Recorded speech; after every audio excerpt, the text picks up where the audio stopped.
Bismillahirrahmanirrahim. Rabbi zidni ilman warzuqni fahman. Rabbi ishrah li sadri wa yassir li amri wahlul 'uqdatam min lisani yafqahu qawli.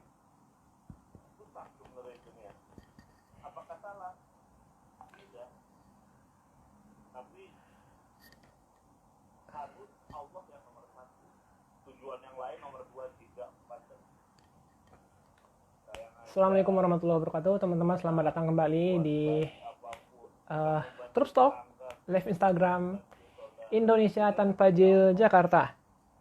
Kita bakal ngobrol-ngobrol bersama Indra Mayu, salah satu mahasiswa dari Universitas Indonesia jurusan hukum, dan juga LKHK beliau yang juga mempunyai basic hukum yang bagus.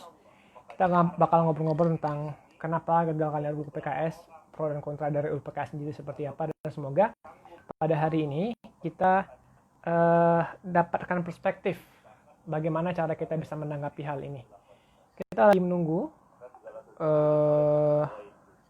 Indra Mayu untuk join. Yes, Bismillahirrahmanirrahim.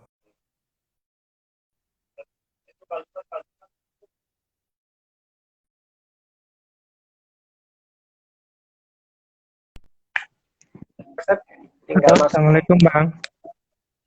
Waalaikumsalam warahmatullahi wabarakatuh. Masuk ya? Udah masuk. Suaranya lancar? Lancar. Suara saya Oke, lancar. baik teman-teman. Bang. Mantap. Suaranya lancar, wajahnya juga lancar, Bang. Wajahnya memancarkan keimanan soalnya. Mantap lah.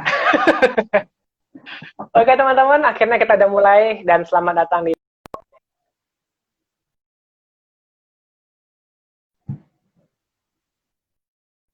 lintas manapun. Semoga pada hari ini kita bisa dapatkan insight menarik, dapat perspektif menarik, dan ketika kita nanti bakal ditemukan sama isu ini, kita bisa memberikan jawaban-jawaban sederhana lah kepada teman-teman kita yang mungkin belum paham, dan agar kita bisa memahamkan apa sih urgensi dari RUU PKS ini sendiri.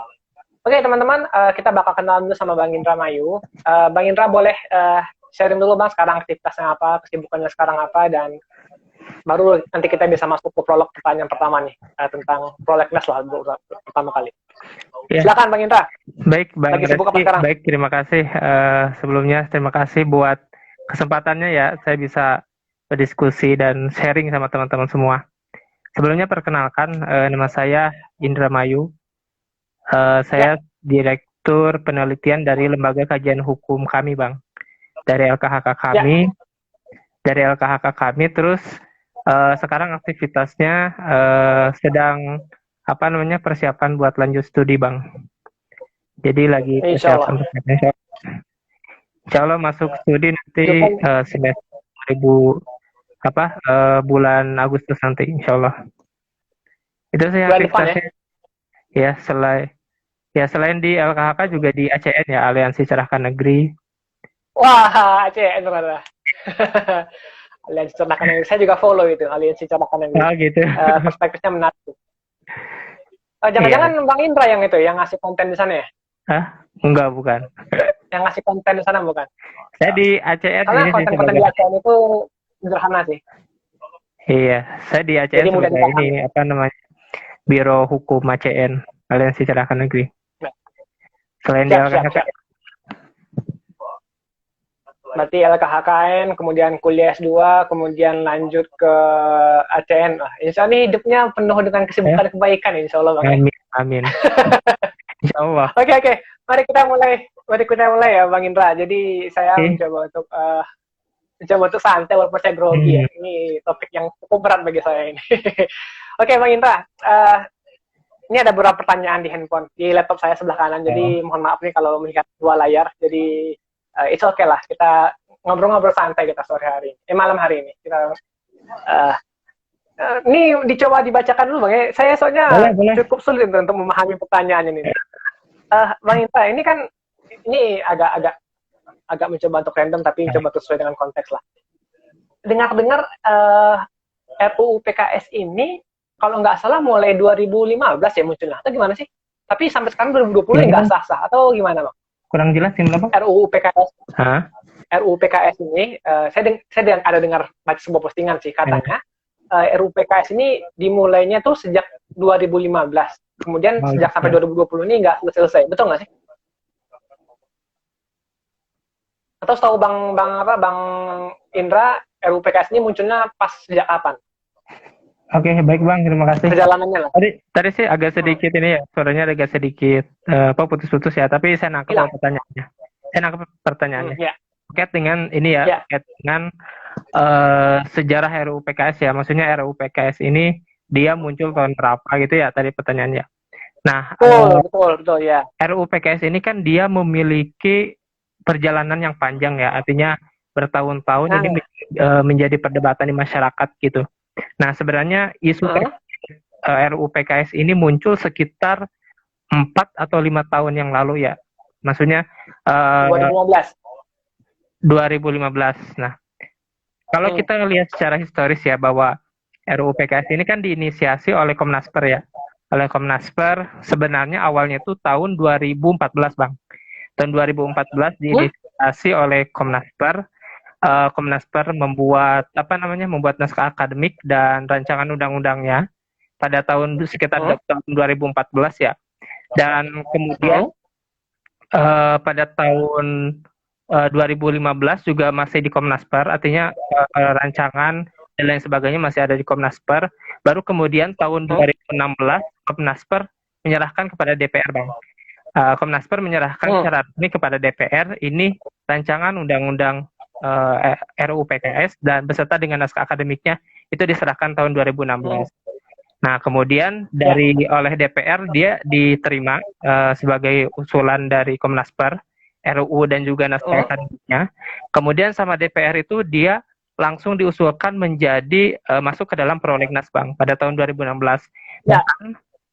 Bahkan pada tahun 2016 juga sudah ditetapkan sebagai prolegnas prioritas, Bang. Jadi masuk ke dalam list daftar rancangan undang-undang yang pembahasannya disegerakan atau prolegnas prioritas gitu. Nah, itu 2016 sudah masuk ke prolegnas prioritas, Bang. Nah, kemudian 1 tahun setelahnya Menko PMK pada saat itu dijabat oleh Ibu Puan Maharani ya, menyatakan bahwa RUU ini harus segera diselesaikan gitu pada tahun 2017 hingga akhirnya banyak perdebatan di masyarakat gitu, banyak penolakan di masyarakat karena DPR ingin segera menggolkan RUU ini gitu kan. Kalau kami lihat sih banyak permasalahan-permasalahan di RUU tersebut ya hingga akhirnya memicu penolakan dari masyarakat gitu. Nah, sebenarnya penolakan dari masyarakat udah lama sih, Bang. Tidak sekarang ini gitu. Dari awal juga udah ada penolakan dari masyarakat gitu kan. Nah, kemudian satu tahun selanjutnya tahun 2018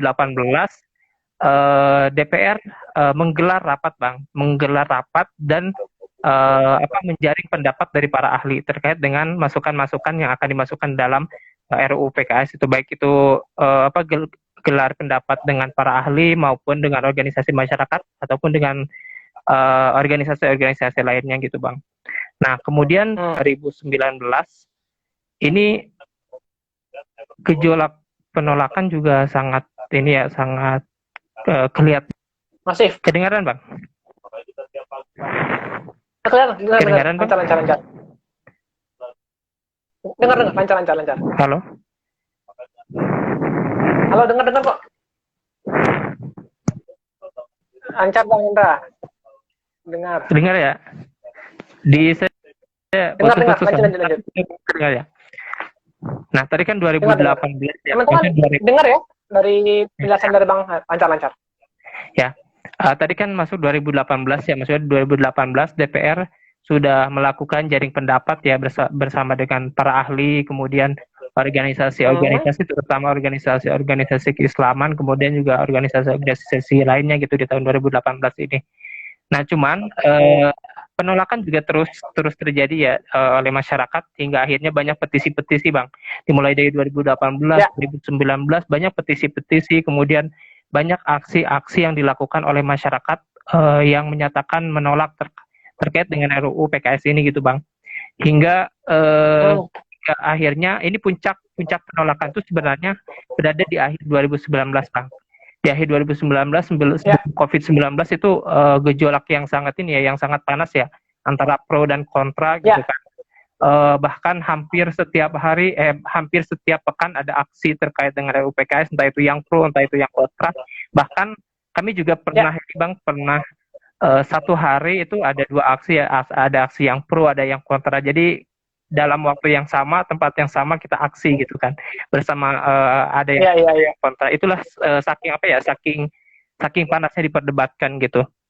Nah kemudian RUU ini juga menjadi ini ya, di tahun 2020 juga menjadi banyak diperbincangkan ya, karena RUU PKS juga ternyata masih dimasukkan ke dalam prolegnas prioritas, Bang. Masuk ke dalam prolegnas prioritas di tahun 2020 gitu kan. Beserta dengan ada 50 RUU yang masuk ke dalam prolegnas prioritas. Salah satunya adalah RUU PKS ini. Ya, ada banyak nih. Iya, ada 50, Bang. Itu di tahun 2020. Nah, kemudian kita kan tahu ya beberapa minggu belakangan gitu ya, bahwa DPR menurunkan atau men-take down RUU PKS ini dari daftar prioritas ya. Hingga ini juga banyak ini ya, banyak penolakan dari yang pro gitu kan. Kalau yang kontra kami sih senang ya, RUU PKS ini dikeluarkan ataupun tidak dibahas di dalam RUU Prolegnas 2020 gitu kan. Nah ini kan sejarah panjang terkait dengan RUU PKS ini gitu. Hingga akhirnya kami juga menilai banyak permasalahan-permasalahan yang terjadi di RUU PKS ini gitu, Bang. Nah kemudian terkait dengan kenapa kami menolak gitu, Bang. Nanti kita ceritakan selebihnya ya terkait dengan kami menolak gitu. Nah selain itu juga mengapa kami memperjuangkan itu, kemudian apa saja yang sudah kami lakukan gini, Bang. Nah sebelum kami menyatakan sikap bahwa kami menolak RUU PKS ini, tentu kami juga sudah melakukan diskusi-diskusi gitu, Bang, dengan para ahli gitu kan, isi-isi yang ada dalam RUU PKS gitu. Kemudian selain diskusi juga kami melakukan banyak aksi gitu ya, banyak aksi penolakan terhadap RUU PKS, entah itu di gedung DPR maupun di bundaran HI dan lain sebagainya. Dan berusaha memberikan edukasi gitu ya, agar masyarakat tahu nih apa isi yang ada dalam RUU PKS gitu, Bang. Dan mengapa kami menolak RUU PKS, itu sih salah satu hal yang penting ya, yang kami lakukan juga gitu, itu mengedukasi masyarakat terkait bahayanya RUU PKS gitu, Bang. Ya, siap. Kita bakal ngobrol panjang, Bang Indra. Jadi nanti kita kan ada beberapa pertanyaan nih, kita ngalir-ngalir aja ya, santai aja. Iya. Kita maksimal 1 jam, Bang ya. Ini udah 10 menit nih di awal diskusi awal ini. 12 menit soalnya. Nggak apa, kita santai-santai. Santai ya. Jadi gini, Bang Indra, kan ada pro, ada kontra. Nah, salah satu kan yang membuat kontra, membuat perdebatan ini panjang adalah ada beberapa kata yang multitafsir. Jadi kita ambigu nih memaknainya. Ini kalau tertulis nih di pertanyaannya adalah RUU ini melanggar Undang-Undang Nomor 12 tentang bahasa perundang-undangan karena terdapat banyak kata yang ambigu dan multitafsir. Nah, boleh nggak, Bang, disebutin beberapa saja kata-kata yang ambigu itu apa aja? Oke, baik, terima kasih. Nah, sebelum kita bahas terkait dengan makna-makna yang ambigu ya, Bang ya, kita kan tahu ya bahwa pembentukan undang-undang itu juga harus didasari dengan sebuah norma ya, maksudnya dengan sebuah norma yang harus dijalankan dalam proses pembuatan undang-undangnya. Salah satunya yaitu terkait dengan ada asas-asas yang harus dipenuhi, Bang, terkait dengan pembentukan undang-undang gitu kan. Kalau tidak salah itu ada dalam pasal berapa? Pasal 5 ya. Pasal 5 Undang-Undang Nomor 12 tahun 2011 tentang pembentukan peraturan perundang-undangan. Nah, di situ disebutkan asas-asas yang harus dipenuhi ketika membuat undang-undang, Bang. Nah, salah satu asasnya itu adalah asas kejelasan umum, Bang. Asas kejelasan umum. Jelas. Nah, asas kejelasan umum itu artinya bahwa undang-undang yang dibuat nanti itu harus jelas, kemudian jangan multitafsir gitu, Bang. Kurang lebih seperti itu pengertiannya. Nah, kemudian ketika kita lihat di dalam RUU PKS, satu persatu kita lihat kata, frase, ataupun kalimat, memang banyak sekali kata, frase, ataupun kalimat yang multitafsir, Bang, ataupun salah dalam pemaknaan gitu. Ambigu lah kata ininya, kata bekennya gitu kan, ambigu ya, banyak kata-kata yang ambigu. Kemudian apa saja kata yang ambigu? Banyak Bang sebenarnya, cuman saya akan menyebutkan hanya beberapa saja ya. Ya, Terkait beberapa aja, biar kita ingat nih. ya. Yang pertama itu dia apa namanya? Kita bisa lihat aja di bagian awal, yakni terkait definisi kekerasan seksual Bang. Di situ maknanya ambigu banget Bang, ambigu banget. Kemudian tidak jelas banget gitu. Kemudian banyak penafsiran yang bisa ditafsirkan di definisi kekerasan seksual gitu Bang. Mungkin saya akan menyebutkan ya Bang ya, akan menyebutkan isi Boleh, Bang. apa namanya definisi kekerasan seksual ya, biar nanti saya jelaskan juga bagian mana yang ambigunya gitu. Boleh. Nah, kalau di pasal 1 ayat 1 di situ kan disebutkan kekerasan seksual adalah setiap perbuatan merendahkan, menghina, menyerang dan atau perbuatan lainnya. Nah, ini kita dapat satu kata nih, perbuatan lainnya. Ini kan ambigu ya. Iya. Yang seperti apa gitu kan? Sedangkan asal peraturan perundangan jelas dong perbuatannya yang bagaimana aja gitu kan. Ini ada klausul didetailkan gitu ya. Perbuatan lain yang seperti apa bisa yang bisa masuk di sini gitu kan. Bisa jadi apa namanya? Misalkan menasehati, itu bisa masuk dalam perbuatan lainnya dong gitu. Kemudian oh iya ya. Anda jangan seperti pakaian Anda, berarti itu seksual ya. Dan mengkritisi itu masuk ya di dalam lainnya gitu kan, makna perbuatan lainnya. Ini kan sangat ironi ya ketika melihat di dalam sebuah peraturan perundang-undangan ada yang kayak gini gitu Bang. Ada makna yang memperluas gitu kan. Kalau kita lihat makna ini bisa dijadikan makna ini ya, maksudnya bisa dijadikan sebagai alat untuk memperluas tindak pidana Bang. Bisa saja kan, misalkan orang tua dia menasehati anaknya, itu masuk ke dalam perbuatan lainnya dong, kalau misalkan ditafsirkan dalam kekerasan seksualis ini gitu kan. Atau contoh-contoh yang lain lah, istilahnya banyak penafsiran-penafsiran yang bisa ditafsirkan dari makna perbuatan lainnya gitu Bang. Itu saya sih baru melihat ya di dalam peraturan perundang-undangan ada kata-kata yang semacam kayak gini ya, perbuatan lainnya, hak-hak lainnya dan lain sebagainya. Harusnya jelas dong maksudnya perbuatannya apa aja gitu kan. Ya, oke, betul. Itu yang pertama. Pertama itu definisi berarti pakai kata dan lain-lainnya. Seharusnya dijelaskan apa-apa saja. Iya, itu yang pertama yang ambigu. Kedua, kata ambigu lain apa lagi? Di apa namanya di ayat yang sama ya. Dan atau perbuatan lainnya terhadap tubuh hasrat seksual seseorang.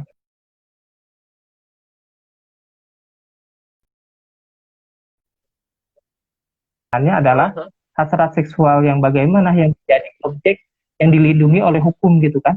Hasrat seksual kan banyak, maksudnya pelaku LGBT misalkan, ataupun pelaku penyimpangan seksual itu juga bisa dikatakan hasrat seksual dong gitu kan. Bahkan mereka juga pasti memaknai bahwa perilaku penyimpangan yang dilakukannya adalah perilaku hasrat seksual mereka yang bebas gitu Bang.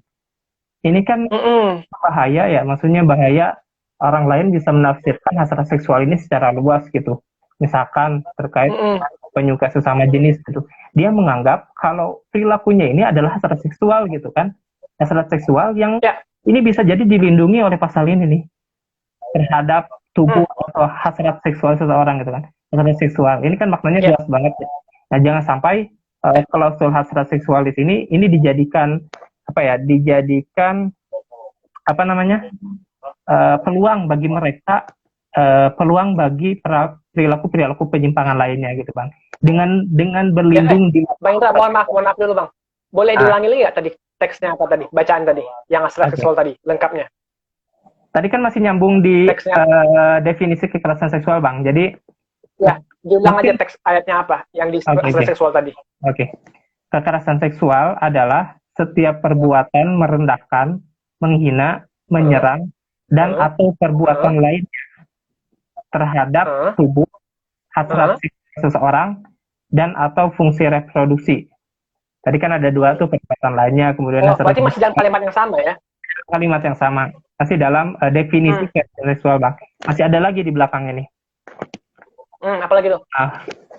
Saya lanjutkan ya. Dan atau fungsi reproduksi secara paksa atau bertentangan dengan seseorang yang menyebabkan seseorang itu tidak mampu memberikan persetujuan dalam keadaan bebas. Jadi ini ada ada klausul ataupun kalimat yang menyebabkan seseorang itu tidak mampu memberikan persetujuan dalam keadaan bebas. Ini kan Ya. Hmm. sifatnya artinya orang korbannya tidak setuju gitu kan. Secara Ya. apa namanya singkatnya sih seperti itu gitu kan. Ini kan sebuah yang Yes. ini ya maksudnya makna kekerasan seksual hanya dimaknai permasalahan ini hanya sebatas bisa apa namanya atas dasar seseorang tidak setuju gitu. Lalu bagaimana jika seseorang yang setuju gitu, Bang? Misalkan Ya, ya sama-sama suka gitu ya. kan misalkan apa namanya perkosaan kemudian bukan perkosaan sih misalkan zina ya atau suka sama Perzinahan. gitu, Ya, perzinahan. masuk ke dalam permasalahan yang seperti ini gitu kan. Nah ini kan Hmm. yang bebas ya, maksudnya persetujuan yang gimana sih yang dimaksud gitu kan? Jangan-jangan ini hanya ini ya, jangan-jangan ini hanya klausul untuk melindungi ataupun klausul untuk melegalkan suatu tindak pidana gitu bang. Misalkan tadi perzinahan, Hmm. Ya. bisa jadi melegalkan perzinahan gitu karena dia Oh iya ya. suka kan, suka atas sama suka tidak bisa dikatakan sebagai bentuk kekerasan seksual gitu kan, bentuk kejahatan seksual gitu kan, padahal kita menilai bahwa itu adalah bentuk kejahatan yang harus kita selesaikan juga gitu kan. Betul, betul. Terus Berarti ada potensi, tadi ada potensi ini nih akan membenarkan perzinahan, tapi iya betul. Sorry, ini adalah ada potensi satu sisi untuk melindungi pemerkosaan, tapi satu sisi lain adalah melindungi perzinahan, gitu Iya ya? betul. Yang Iya. adalah bagian concern ya, dia setuju atau tidak gitu. Kalau setuju dia dipidana, kalau nggak setuju dia dipidana. Kalau nggak setuju ya baik-baik aja gitu kan. Tidak masalah.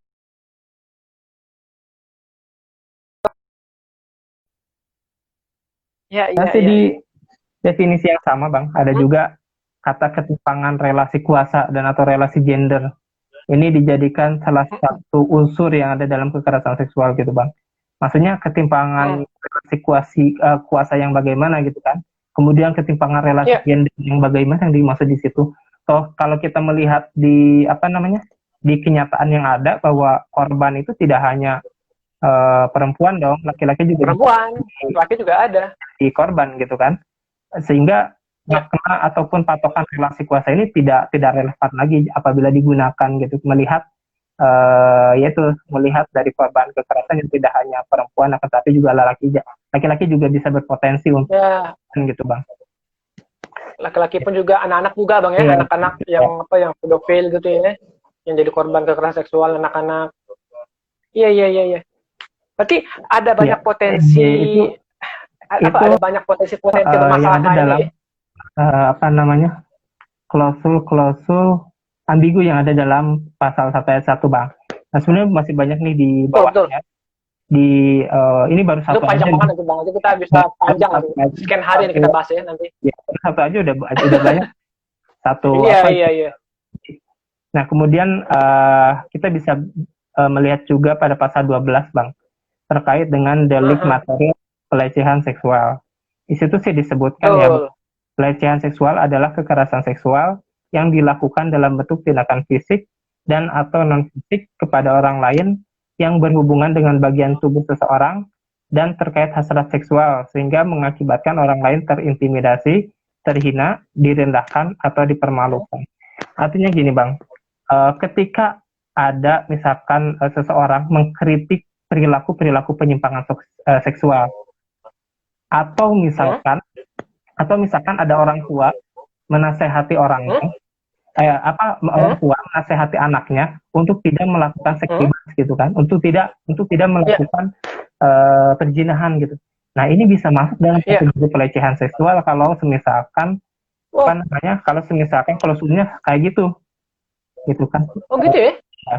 Karena kan ya itu karena sangat ambigu ya makna terkait dengan pelecehan seksualis itu. Ya, siapapun pokoknya baik itu dalam relasi keluarga ataupun misalkan tadi contohnya ayah bisa dikatakan sebagai bentuk pelecehan seksual gitu kan. Kalau berdasarkan pasal 12 sangat bahaya ya, maksudnya ini akan mengganggu institusi keberlangsungan institusi keluarga gitu kan. Betul sekali.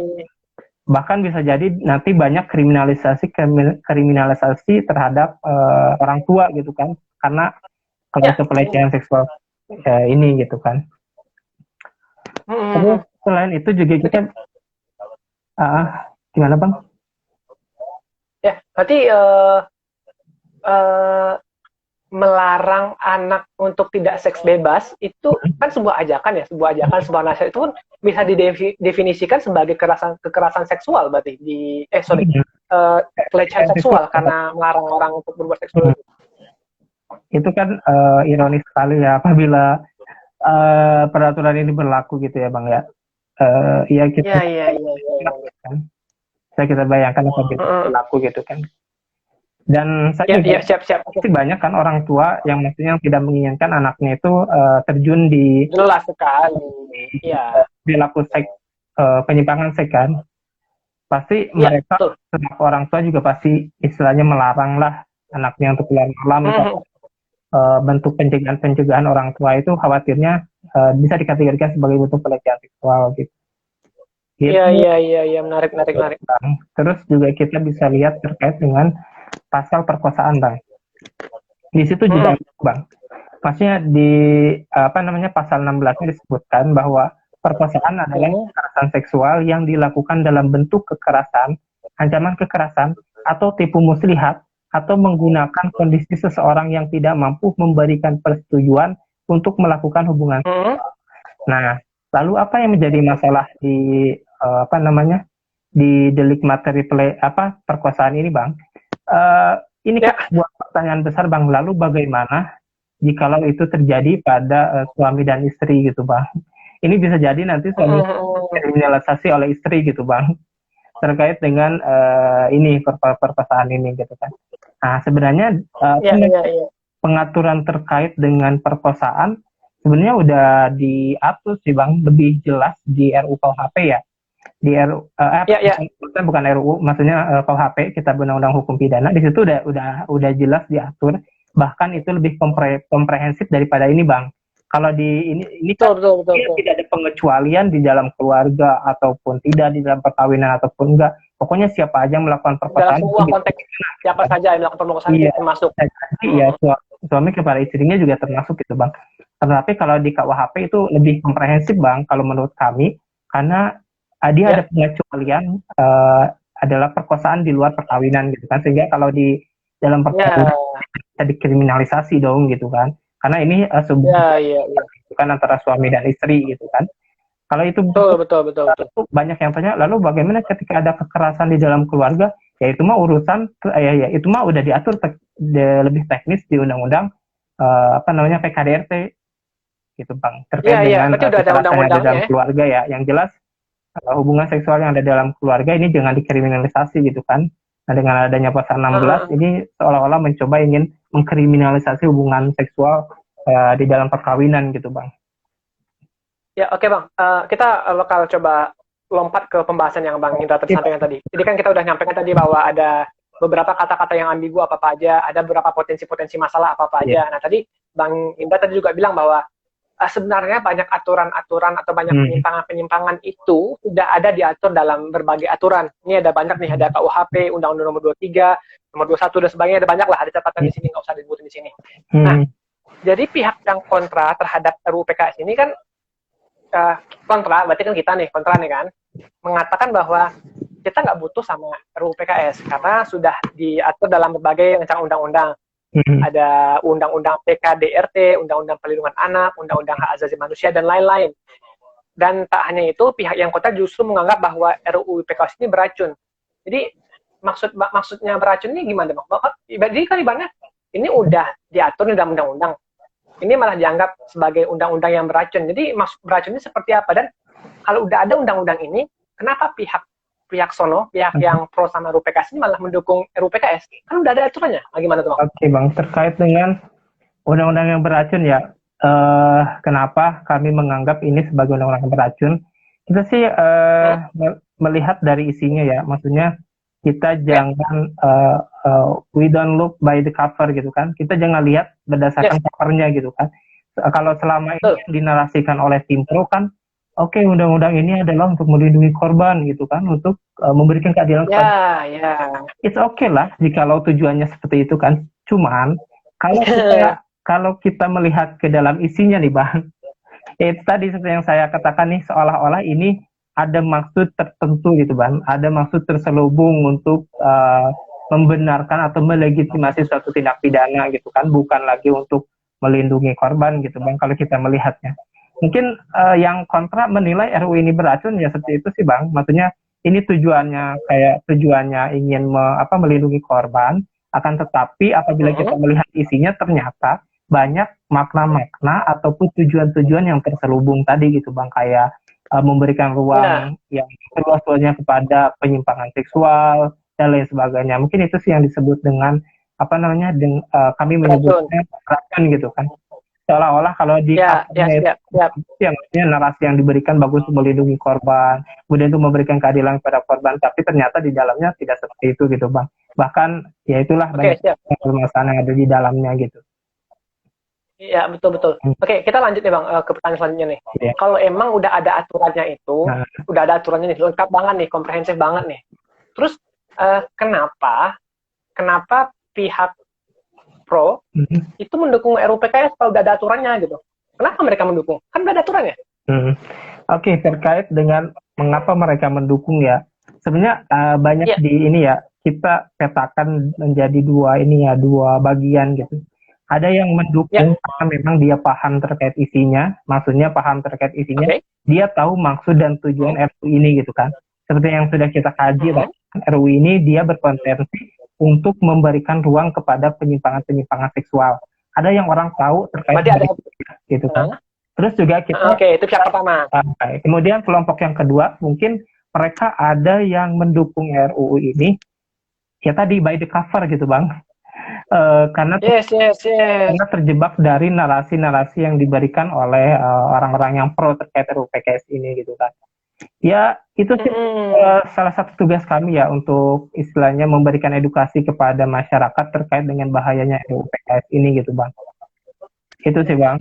Mungkin masyarakat bisa kan jadi dua itu ya Bang. Mungkin kalau yang kategori yang pertama mungkin susah ya untuk memberikan edukasi karena ini terkait dengan ideologi gitu ya. Susah banget gitu untuk itu mission life purpose-nya itu kali ya. Iya gitu kan. Mungkin yang kedua ini bisa aja sih, maksudnya bisa aja kita memberikan edukasi kepada mereka terkait bahayanya RUU PKS gitu. Mungkin mereka terjebak dengan narasi-narasi yang diberikan oleh tim pro gitu kan. Dengan ya itu betul. Indah gitu kan. Dengan narasi-narasi indah yang padahal di dalamnya juga ya begitulah gitu. Ya, nah ini menarik nih narasi indah RUU PKS. Ini nih mungkin bisa jadi konten-konten teman-teman ya, teman-teman dari ACN, teman-teman dari TJ, teman-teman dari manapun. Ini bisa jadi konten yang menarik, yaitu narasi indah RUU PKS tapi tanah. Iya. Jadi emang tadi kelompok bagi dua tadi ya. Pertama yang memang menjadikan jis sebagai ideologi, kedua adalah yang emang terjebak sama narasi-narasi indah tadi. Iya. Ya, kita ya kan yang dinarasikan gitu ya, yang dinarasikan tim pro kan ya gitulah narasi-narasi indah, sedangkan kayaknya belum pernah dia membahas yang tadi misalkan pasal 1 ayat 1 kenapa maknanya seperti itu gitu kan, kenapa definisi kekerasan seksual ada kata hasrat seksual seseorang gitu kan. Ya selama ini kan juga memberikan edukasi kepada masyarakat kenapa mereka mengatur seperti ini gitu kan. Bahkan selama ini kita mempermasalahkan terkait pasal 1 ayat 1 ini ya terkait definisi kekerasan seksual dan lain-lainnya, abstraknya, seksual ya. Dari dulu kita protes tidak setuju dengan ini, tapi apa yang dilakukan mereka ya mereka tetap aja memasukkan ataupun narasi kekerasan seksual itu seperti ini. Ini kan pasti ada maksud tertentu ya mengapa mereka tidak mau merubahnya gitu Bang. Yes. Berarti kekeh sama itu ya. Kekeh sama itu ya. Berarti kan misalkan gini ya. Ini coba andai-andai ya. Apalah misalkan narasi yang abstrak tadi itu diperjelas, kemudian definisi dan lain-lainnya itu memang disebutkan apa saja, mungkin bisa jadi kita mendukung RUU PKS. Terkait dengan kita dukung apa enggaknya kita harus lihat dulu sih Bang, maksudnya bukan artinya ketika pasal 1 ayat 1 ini dirubah kita langsung mendukung, enggak juga gitu Bang. Kita melihat juga dari keseluruhan lah, kita lihat dari keseluruhan, kemudian dari naskah akademik sebenarnya apa sih maksud dari mereka gitu sih. Kita inilah tidak mau dibohongi begitu saja gitu ya. Mungkin ubah satu pasal harapannya kita ingin mendukung mereka ya tidak seperti itu, Bang. Oh, tentu Tapi juga punya tidak pendidikan. semudah itu. Ya, ya. Mm-mm, Berarti masalahnya adalah pasal 1 itu udah bermasalah, mereka tidak mau mengubah, ya bagaimana mereka bisa mengubah ujung-ujungnya ya gitu Bang ya? bener. Oke, siap-siap Bang Indra. Nah, teman-teman ini sambil bertanya lagi nanti bisa ditanya ya di kolom komentar nanti. Misalkan ada pertanyaan silahkan sampaikan di kolom komentar, kita bakal mulai diskusi nih. Bang Indra ini ada satu pertanyaan nih. Jadi kita agak flashback sedikit. Ada pertanyaan dari Kakak Saputra. Tadi dia bilang bahwa tentang contoh pelecehan seksual Bang. Tadi dia bertanya, Bang, saya masih bingung nih soal contoh orang tua melarang zina masuk ke dalam pelecehan seksual. Kurang connect saya. Boleh nggak Bang dijelaskan kembali itu? Bagaimana bisa orang tua melarang zina anaknya termasuk pelecehan seksual? Oke, kita kaji tadi pasal, kita lihat dulu pasalnya ya Bang ya. Ya. Kita lihat tadi pasal terkait pelecehan seksual. Oke, itu Satu kan, tadi ya? oke. Pelecehan seksual kan ada diatur dalam pasal 12 ya. Saya akan menyebutkan unsur-unsurnya. Pelecehan seksual adalah kekerasan seksual yang dilakukan dalam bentuk tindakan fisik atau non fisik. Jadi ada dua nih, bisa fisik, bisa non fisik gitu. Fisik non fisik. Yang berhubungan dengan bagian tubuh seseorang dan atau terkait hasrat seksual. Jadi bisa yang berhubungan dengan bagian tubuh seseorang, misalkan kamu kemaluannya kecil misalkan kayak gitu kan, contoh aja gitu. Terus juga dan atau terkait hasrat seksual. Nah ini makna hasrat seksual yang abstrak tadi itu bisa jadi pelaku penyimpangan seksual. Ini juga berlindung di bawah makna hasrat seksual gitu Bang. Dan atau non fisik pada orang lain yang berhubungan dengan bagian tubuh seseorang dan terkait hasrat seksual sehingga mengakibatkan orang lain terintimidasi, terhina, direndahkan, dan dipermalukan. Oke, sekarang kita masuk ke contoh tadi Bang. Misalkan ada orang tua kemudian menasehati anaknya ataupun melarang anaknya. Misalkan nih anaknya itu diduga dia punya ya misalkan terkait homo ya, misalkan diduga homo oleh orang tuanya. Kemudian orang tuanya menasihati anaknya, kamu gitu kan jangan perilakumu jangan gitu, perilakumu jangan gini gitu kan, jangan homo, kamu jangan gini kan, kamu harus normal. Itu kan sebenarnya tindakan yang sah-sah aja ya orang tua kepada anaknya untuk gitu kan. Tapi apabila kita melihat di unsur-unsur pasal ini, dia masuk ke dalam pasal ini, dia pertama melakukan tindakan berupa non fisik, benar nggak? Melalui non fisik verbal gitu kan? Ya, ucapan. Dilakukan dalam bentuk fisik atau non fisik. Nah, dia masuk ke dalam kategori non fisik kan? Kepada orang lain. Anaknya juga orang lain yang berhubungan dengan bagian tubuh. Oke lah, yang berhubungan dengan bagian tubuh dia tidak. Tapi berhubungan dengan terkait hasrat seksual. Tadi kan saya bilang juga ya terkait dengan yang penyuka sesama jenis itu kan bisa dianggap sebagai hasrat seksual seorang kan gitu kan. Anaknya dia menganggap bahwa penyimpangan seksual yang ada di dalam dirinya ini sebuah hasrat seksual saya gitu kan. Ini kan masuk ke dalam pelecehan seksual gitu Bang. Oke, siap. Berarti kata kuncinya sehingga mengakibatkan orang lain terintimidasi. Anaknya merasa dirinya terintimidasi oleh orang tuanya karena dia melarang ataupun menyebutkan ataupun apalah gitu orang tuanya demi kebaikan anaknya terkait dengan hasrat seksual tadi. Nah itu kan satu contoh ya terkait dengan kita mempelajari kasus dan kita sandingkan dengan unsur material pelecehan seksual yang ada dalam pasal 12 ini. Ya, siap Bang Indra. Ini sangat jelas banget ya. Pertama ada banyak abstrak di sana. Pertama adalah definisi pelecehan seksual tadi disebut pada non fisik. Ucapan orang tua padanya itu tuh adalah non fisik kan. Ucapan kan bukan fisik ya, non fisik. Itu pertama. Yang kedua adalah hasrat seksual yang menyimpang pun juga tergabung di sana. Dan ketiga adalah mengintimidasi anak itu. Aku nggak senang nih orang tuaku menasihati itu kayak gini nih. Aku terintimidasi. Aku berlindung pada undang-undang RUU-PKS. Oke. Jelas Bang Indra. Terima kasih banyak. Jelas ya Kakak Saputra ya. Bang ini masih ada pertanyaan nih. Ada ya? Dari Livi. Ya, ada banyak pertanyaan. Sekitar 20 menit lagi nih Bang Indra. Sabar. Ada pertanyaan nih. Dia tadi ada bilang bahwa definisi saksi di RUU PKS ini bermasalah juga ya Bang. Apa tuh Bang? Oke. Maksudnya saksi di RUU PKS ini apa? Definisi saksi. Ini juga salah satu kekeliruan yang ada dalam RUU PKS terkait dengan pemaknaan saksi, Bang. Nah, Saksi apa tuh? saksi di dalam nanti proses peradilan, Bang. Ya, gimana tuh? Halo? Ya, gimana? Lanjut. Nah, kalau di dalam pasal 1 angka 1 di situ kan disebutkan ya terkait dengan definisi saksi, siapa aja yang boleh menjadi saksi. Nah, anehnya nih, di dalam pasal 1 ayat 6 tersebut, orang yang hanya mendengar saja nih Bang, orang yang hanya mendengar saja dari keterangan korban, dia bisa menjadi saksi Bang. Jadi istilahnya dia cuma mendengar curhatannya dari korban, dia bisa menjadi saksi gitu Bang. Ini kan sebuah hal yang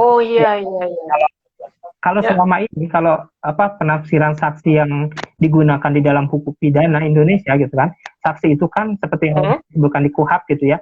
Saksi itu kan dia harus melihat, harus mengalami secara langsung, harus mendengar secara langsung, harus melihat gitu kan, tidak boleh dia hanya kata-kata orang lain gitu kan. Nah, kalau kata orang gitu. Kalau misalkan pemaknaan saksi itu siapapun yang hanya mendengar dari korban bisa menjadi saksi, ini kan sebuah hal yang keliru ya, bahkan ini juga nanti pembuktiannya pasti subjektif dong, karena dia kan kata korban gitu kan, maksudnya dia tidak sesuai lah dengan pemaknaan saksi yang selama ini digunakan dalam hukum pidana gitu Bang. Nah juga ada di dalam RUU PKS ini dia disebutkan kan bahwa satu orang saksi saja dianggap cukup untuk menyatakan sesuatu. Masalah. Iya, masa kan ini dia hanya bermodalkan curhatan dari seorang korban, kemudian bisa mempidana seseorang dengan begitu saja gitu Bang. Kalau di ketentuan di Indonesia kan terkait dengan alat bukti itu minimal 2 alat bukti yang cukup ya, misalkan di proses penyidikan. Nah ini cuman saksi yang dia tidak melihat sama sekali secara langsung, yang tidak mendengar sama sekali secara langsung, ini bisa mempidana seseorang. Ini kan masalah urusan keadilan, urusan mengadili seseorang itu tidak mudah begitu saja gitu kan, dengan seorang saksi kemudian seseorang dipidana karena pelecehan seksual misalkan, karena yang lainnya. Ini kan sebuah hal yang ironi ya, yang ada dalam salah satu yang ada dalam RUU PKS gitu. Dan nanti subjektif banget gitu Bang. Nah coba bisa dibayangkan ya, misalkan ya, bisa saja kasus ini terjadi misalkan gini Bang.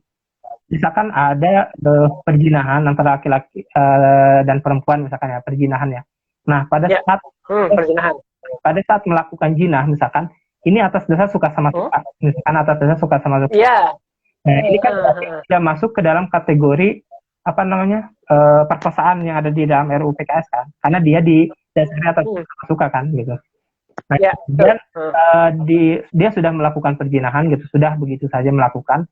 Terus akhirnya misalkan nih seorang perempuan itu hamil misalkan kan, karena ulahnya itu hamil dan minta tanggung jawab suaminya gitu. Lantas perempuan ini bohong kepada polisi misalkan atau kepada siapa aja karena dia merasa dihianati oleh pacarnya, dia berbohong kalau saya sudah diperkosa gitu kan, padahal sebenarnya pada saat itu adalah melakukan perzinahan gitu kan. Ini kan temennya yang menjadi saksi, dia menjadi saksi satu-satunya dan kemudian menghukum si pelaku karena satu saksi aja udah cukup gitu kan untuk menyatakan si pelaku ini melakukan satu tindak pidana. Ini kan suatu hal yang khawatir ya, kita ada mengadili seseorang dengan semudahnya istilahnya kayak gitu. Bukan artinya kita membela pelaku ya, tapi ya kita menegakkan hukum ya memang untuk adil-adilnya. Iya, betul. Hukum menghakimi seseorang ya memang ada caranya gitu kan, tidak semudah itu untuk menghakimi seseorang gitu Bang. Betul. Bahkan kalau kita boleh melihat dari hukum Islam bahkan ya dua-duanya salah, bukannya laki-laki saja yang salah, perempuan juga salah. Nah itu makanya kan dari kami juga sebenarnya mengusulkan bukan hanya tindak pidana terkait seksualitas atas dasar pemaksaan saja yang Suka diatur sama kan, suka. akan tetapi Ah, juga perkosaan, perilaku penyimpangan seksual juga harusnya diatur dong. iya, Karena dua-duanya iya, salah, dua-duanya memang sebuah perilaku yang keji gitu kan. Baik itu yang iya, didasarkan atas kekerasan ataupun baik konsen tadi. Misalkan siap. perjinahan, pelacuran juga. Berarti ya siap. Berarti Bang Indra, ini kalau kita ngomong tentang penyimpangan seksual nih, penyimpangan aspek seksual, apakah kasus-kasus LGBT, pedofil dan sebagainya itu emang udah ada aturannya nggak sih di aturan undang-undang kita? Gimana? Kurang apa? Misalkan tentang penyimpangan hasrat seksual kayak LGBT, kemudian pedofil dan sebagainya itu apakah sudah ada aturannya di undang-undang kita? Oke, sebenarnya terkait dengan LGBT dia belum diatur ya terkait dengan perilaku-perilaku LGBT.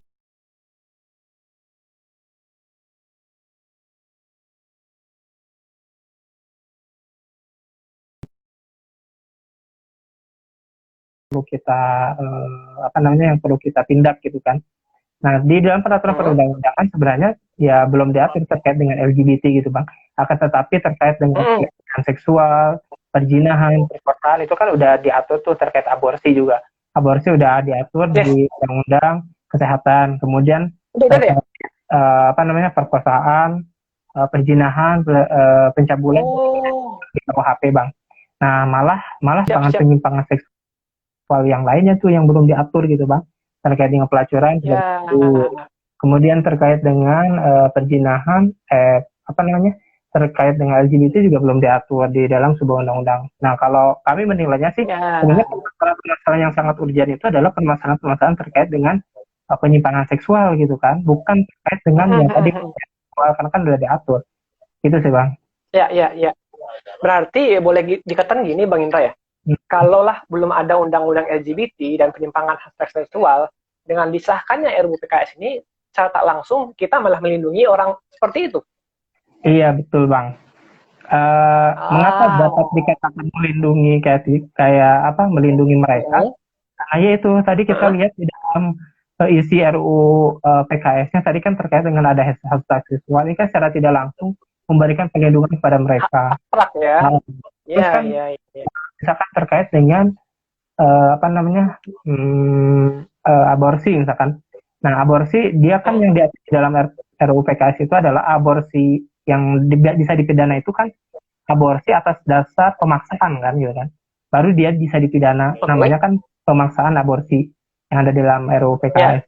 Nah, berarti ini kan secara tidak langsung aborsi yang dilakukan atas sukarela misalkan karena ini karena anaknya itu merupakan hasil perjinahan, ya dia tidak bisa dikatakan gitu ya. Karena gitu kan. Karena yang dipidana di dalam RUU PKS ini adalah aborsi yang dilakukan atas dasar paksaan. Gitu. Ini berarti ruang bagi mereka lah terkait penyimpangan seksual mereka untuk berkembang gitu kan.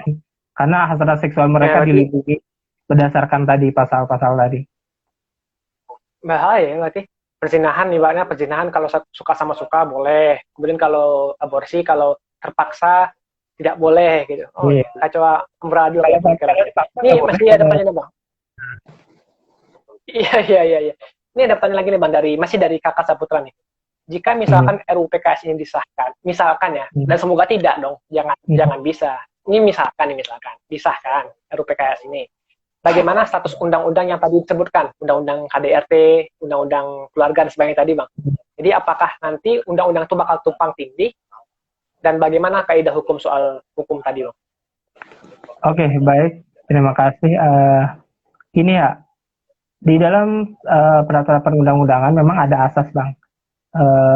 Asasnya itu adalah ini bahasa Belanda ya, tapi nanti saya akan saya coba jelaskan. Nama asasnya itu adalah Spesialis Derajat Legis Generalis, bang. Lex Spesialis Derajat Generalis, artinya undang-undang yang khusus dia mengesampingkan undang-undang yang lebih umum, gitu kan. Nah, apa maksudnya? Artinya, ketika RUU PKS ini disahkan menjadi undang-undang, jelas pengaturan yang ada di dalam KUHP itu tidak berlaku lagi. Misalkan terkait dengan tadi di RUU PKS kan dia mengatur terkait dengan perkosaan, bang. Perkosaan ya, kan di KUHP juga mengatur terkait dengan perkosaan. Nah, nanti di Ya. proses penegakan hukumnya, hakim akan atau jaksa atau penegak hukum dia akan menggunakan undang-undang ini, Bang. Undang-undang apa ke PKS ini, undang-undang PKS ini, karena dia kan sifatnya lebih spesialis daripada undang-undang KUHP gitu, Bang. Oh gitu ya. Hmm. Jadi Dan kalau tadi itu umum, kalau ini spesifik. iya, dia lebih spesialis karena terkait dengan kekerasan seksual. Maka undang-undang yang digunakan adalah Ya. undang-undang di dalam ini.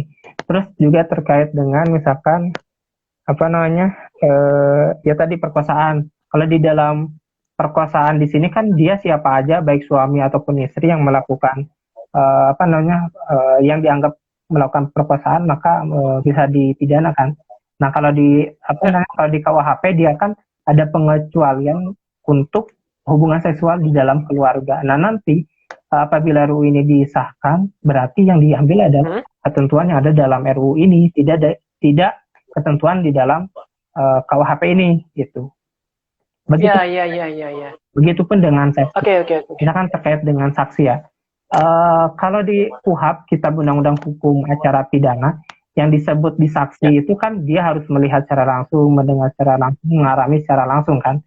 Nah, RUU ini dia mengatur bahwa saksi itu adalah setiap orang yang hanya mendengar saja dari korban, dia bisa menjadi saksi. Nah, ketika undang-undang ini disahkan, berarti penafsiran saksi di dalam kasus kekerasan seksual Diubah. akan menggunakan yang ini, Bang, yang di RUU PKS ini. Iya.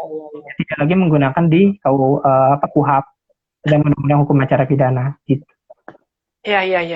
Ya. Berarti kalau boleh Pokoknya materi muatannya ada dalam RUU ini yang akan berlaku, dan dia akan mengesampingkan ketentuan-ketentuan yang ada di dalam undang-undang lainnya. Ini Bang dari ACN nih, dari Aliansi Celaka Negeri nih. Jadi dia menyampaikan nih bahwa undang-undang yang spesialis akan mengesampingkan undang-undang yang umum, bersifat umum tadi berarti Bang ya. Paling kayak gitu ya. Undang-undang yang spesialis itu bakal menyampingkan undang-undang yang hukum tadi. Ini kan jadi berbahaya ya terkait dengan terkait dengan perkosaan juga tadi kan. Bisa jadi mengkriminalisasi suami itu. Ya, banyak. Ya. Siap. Baik. Berarti undang-undang yang spesialis tapi menyimpang bisa menyampaikan undang-undang yang bermoral walaupun tadi umum tadi ya. Berarti langkah konkret yang bisa kita sampaikan adalah ya kita mengedukasi masyarakat bahwa udah ada kok aturannya kayak gini, jadi kita nggak perlu aturan kayak gitu lagi. Itu lah Bang yang lebih kurang action plan bagi kita emang. Ya, oke. Teman-teman jika ada masih pertanyaan silahkan, kita ada waktu 7 menit lagi nih untuk pertanyaan sama Bang Indra. Pertanyaan-pertanyaan sederhana yang mungkin ini bisa jadi semacam refleksi bagi kita, semacam bahan narasi bagi kita ketika ada yang bertanya tentang RUU PKS ini. Walaupun mungkin kita nggak terlalu paham-paham banget detail banget tentang RUU PKS, tapi setidaknya beberapa pertanyaan yang kita sampaikan tadi itu udah cukup menggambarkan bahwa ini ya keliru pertanyaan-pertanyaannya gitu.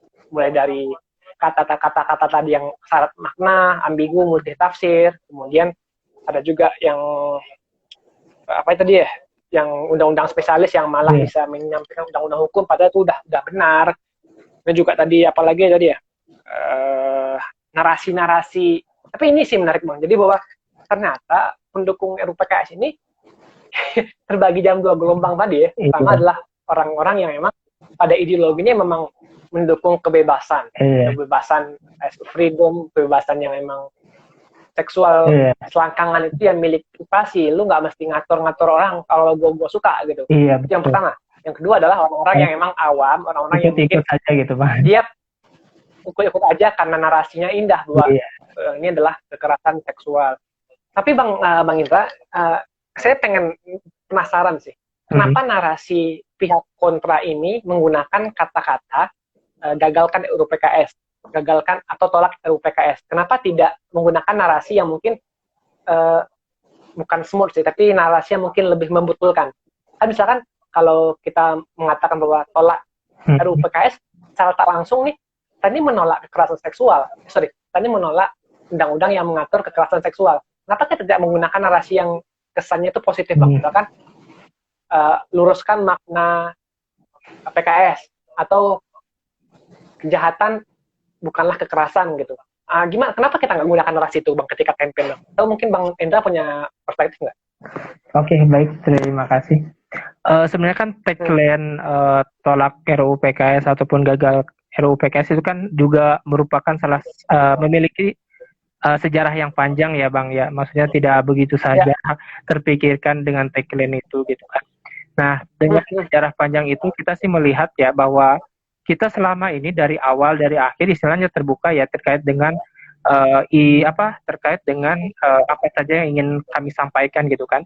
Misalnya dari awal kita berpandangan bahwa definisi kekerasan seksual saja udah bermasalah gitu kan.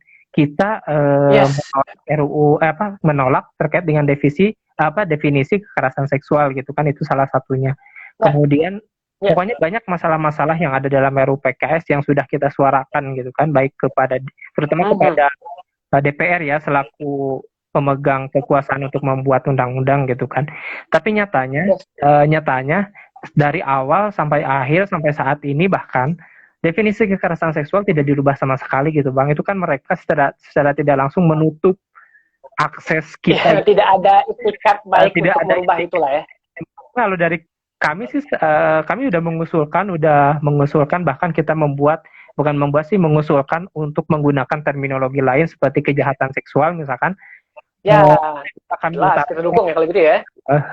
Sudah kita utarakan hingga sampai saat ini gitu kan. Tapi nyatanya ya mereka bersikukuh ingin membuat RUU ini dengan esensinya yang ada dalam kekerasan. Dalam materi muatan yang dalam RUU ini. Itu kan secara tidak langsung berarti RUU ini adalah RUU yang ya bisa dinilai ini satu kesatuan dengan isinya gitu Bang. Karena mereka nggak mau juga kan dirubah isinya berdasarkan apa yang kita usulkan gitu kan. Ya berarti ini satu kesatuan gitu kan, satu kesatuan antara RUU PKS dengan isi yang ada dalam RUU PKS ini salah satu kesatuan. Nah, karena itu ya udah akhir-akhir ini kita kita menyuarakan tagline tolak RUU PKS, gagalkan RUU PKS. Karena ya itu gitu kan, ini satu RUU PKS ini udah satu kesatuan yang mereka buat gitu kan, udah satu kesatuan yang berbagai kekeliruan yang kami anggap begitu ya, yang telah mereka buat gitu. Ngapain kita harus istilahnya memberikan masukan-masukan lagi apabila masukan-masukan kami juga dibiarkan begitu saja kan dari awal gitu kan. Ya udah berarti ini satu kesatuan, RUU PKS ini satu mereka, ya kita juga satu kesatuan untuk menolak itu Bang. Ya, oke. Bang Indra, terima kasih banyak Bang. Ini waktu udah terbatas banget nih, udah tinggal 2 menit lagi. Dan kita juga mesti menutup diskusi pada malam hari ini. Terima kasih teman-teman yang sudah menyimak diskusi pada malam hari ini. Mohon maaf mungkin jika pertanyaannya belum terjawab semuanya. Teman-teman, tolong jangan berhenti hanya di sini saja, bahwa diskusi ini adalah pemantik. Makanya kita menggunakan nama di layarnya adalah pemantik, bukan pembicara, bukan pemateri. Kenapa? Pemantik itu ya gini doang, pemantik doang. Apakah teman-teman pengen menyala selanjutnya? Tergantung teman-teman sendiri. Kalau kita pengen menjadi troops, kalau kita memang pengen menjadi pejuang dakwah ini, ya jangan cuma hanya sekedar menyimak doang, tapi ketika telah dipantik, maka carilah ilmu-ilmu selanjutnya lagi. Dan tadi Bang Indah telah menyampaikan banyak hal tentang apa yang telah sesat dalam RUU PKS sendiri, dan semoga ini menjadi pemantik bagi kita terus belajar lagi. Dan silahkan pantengin teman-teman, follow dari ITJ Jakarta, boleh juga follow juga @tanpajil, yang mana itu adalah platform ITJ nasional, yang mana teman-teman bisa dapatkan lagi kajian-kajian tentang RUU PKS di berbagai chapter, ITJ Samarinda, ITJ Bogor, ITJ manapun teman-teman bisa dapatkan. Jadi jangan cuma berhenti di sini saja. Dan terima kasih Bang Indra atas ilmunya, atas waktunya ini, sangat berfaedah, sangat bermanfaat. Semoga kita semakin tercerahkan atas apa yang Bang Indra sampaikan. Kita tetap jagalkan RUU PKS, tetap satu saf, tetap berjuang, dan tetap pahami bahwa ini adalah narasi palsu yang mereka gaungkan. Narasi indah yang fana. Kita butuh untuk lebih berilmu, lebih menarasikan kata-kata yang benar, kata-kata yang lurus, bahwa RUU PKS bukanlah solusi, dan mari kita gagalkan RUU PKS. Terima kasih Bang Indra, sampai jumpa di kesempatan selanjutnya, dan terima kasih telah sudah menyimak. Assalamualaikum warahmatullahi wabarakatuh. Waalaikumsalam warahmatullahi wabarakatuh.